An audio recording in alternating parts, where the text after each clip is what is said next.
there is an even more insidious type of content that kids can fall upon, and that is pornography. And you did mention before, this can lead, to a lot of damage to their brain.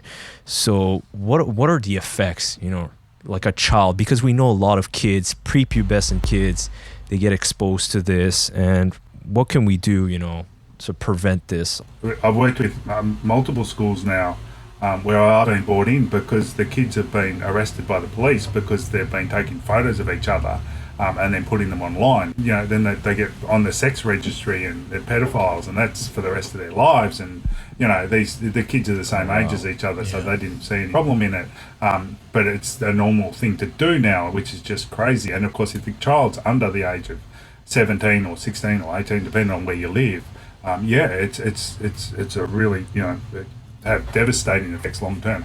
But the problem with the pornography, but also all of the social media platforms and Google as well, is that they run algorithms in the background to keep you attending to it. And those algorithms, well, it depends on which one, but with the pornography, what they do is they work out what you're watching, what you keep watching, and then they'll then put the next video as being a little bit more extreme in that direction, whatever direction it happens to be, which means that a kid that went on to actually look just, to people having sex in a normal way, which is natural, right? I mean, when I was a kid, we used to steal father's Playboys to have a look at what it was all about and all the rest of it, right?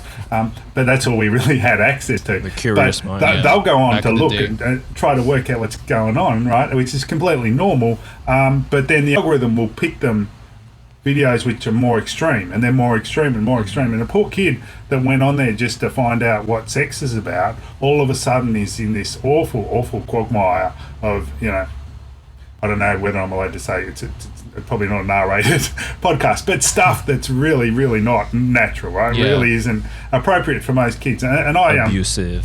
work with multiple psychologists who are now spending all their time working with teenagers. And these are kids who are 13, 14, 15, who are addicted to porn and just spend hours and hours on really, really horrendous stuff. Not normal, sex between two individuals or even three individuals, right? It's like stuff that's really aggressive. And also in emergency wards now, we're getting this huge rise in teenage girls arriving because they've got anal tears, right? Because of that, because of damage there, and the damage that's been caused there, because that's what's expected now. And all of these sorts of that's horrendous. And we know boys who watch pornography are more likely to be violent towards women. Because that's what they see, and so that's what they think they're supposed to be doing. And so many times, again, I talk with school psychologists and psychologists who say boys come in and just say, well, I thought that's what she wanted. I thought that's what was expected. Or they get arrested for it, for rape, for example, and they're like, well, but that's what I saw on the pornography site, and so I thought that's what I was supposed to do. It's not realistic. Which is really sad. And it's not the kids' fault, And so we need government legislation. That's what we need. We need the government to actually stand up and do something to actually control this. Because most of these sites, you don't even have to have any evidence that you're 18, right? I mean, these sites should be like going to a pub or a hotel where you have to show ID and you have to prove that you're over 18. And they don't at all. And so, and they need huge fines when they don't do that. Yeah. And I think sometimes like kids even stumble upon like pornography even unintentionally, right? Let's say you're scrolling on TikTok and you see, something you're not supposed to see, right? Like someone dancing in a certain way, whatever. That could almost be considered pornography in its own right, even though you didn't search for it necessarily. Yeah. So it's almost like we need to control the feeds. Yeah, TikTok, there's a lot of content that's provocative. Yeah. Yeah.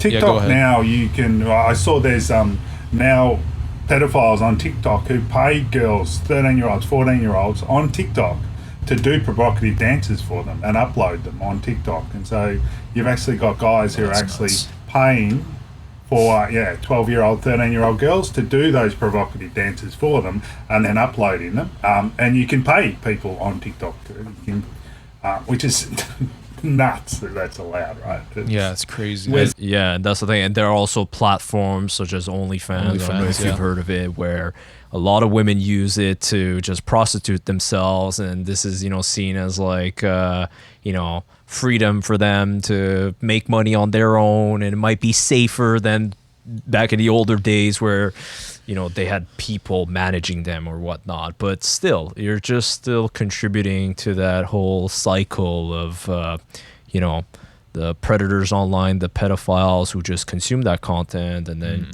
you get other people, men or women, hooked on it, and it just keeps going. You know, it doesn't help the situation. And some of these women are We making need- like we need obscene to- amounts of money on OnlyFans, right? It's not like just a couple thousands, like millions of dollars, like Some just of them, yeah, taking pictures, and you know, there's some people that sign up to their pages and they just get paid just by, you know, taking pictures of themselves essentially. And I feel like, I don't know, that's just like a bad example, right? Like a lot of people are like, oh, why would I get a good job, or why would I do something productive with my life when I could just go Take on a simple OnlyFans, picture take a of myself, selfie, and then get money myself, and yeah. get paid that way. So it's crazy. We need to start Yeah. thinking about where we want to head as a society. You know, as a group, right? We need to all get together. And for some reason, governments aren't doing anything for their communities. At the moment, I think there's too much control by billionaires Big worldwide, companies. by multinational tech companies that are controlling the message and controlling what's actually happening. And I think we as a society need to go, hang on, this is the way we want to go, not that way. And we need to stop this. You know, I mean, they're about making money. That's what they're all about.